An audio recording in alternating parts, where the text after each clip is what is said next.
Welcome. Today we look at the sine rule.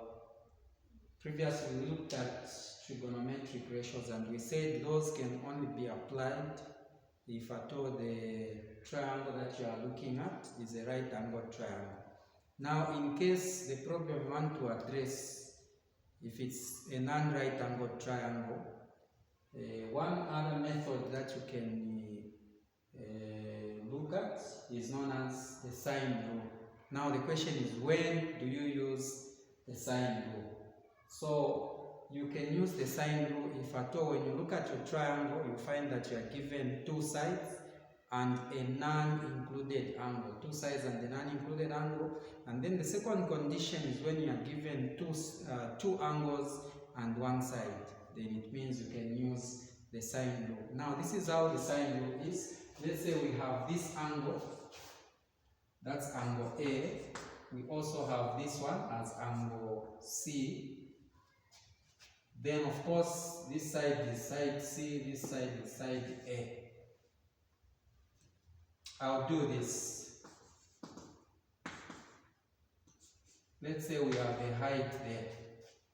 Now we are able to find the height using this side and the angle, the same thing even here. So using sine, we can simply say sine the angle, which is A, is equal to opposite over hypotenuse, and the opposite is simply H, then the hypotenuse is C.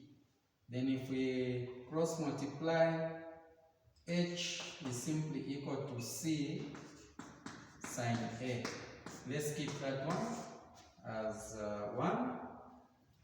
Then this side also, we can still find the same H using sine, but now using this angle. So we'll say sine the angle that is C is equal to the opposite for this is now this H here over the hypotenuse is the A. Cross multiply, H is simply equal to A sine C. We keep that one as 2, and then we can combine 1 and 2.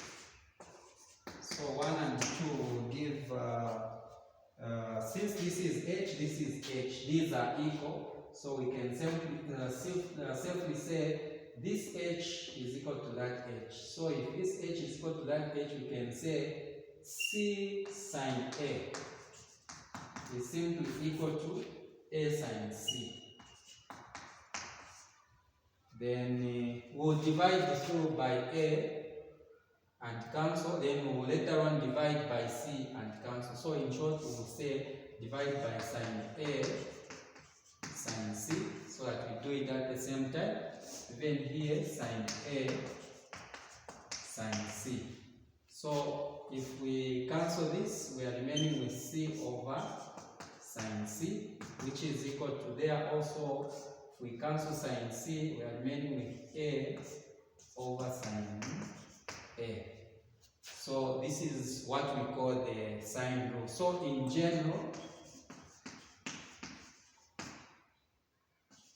the sine rule is simply A over sine A equal to B over sine B, which is also equal to C over sine C. So this formula, this is the sine rule for any triangle that you may be given. And so the minimum condition, as we discussed earlier on, for you to be able to use the sine rule, we are saying the first one, you should be given two sides and an included angle. Then the second one, if you are given two angles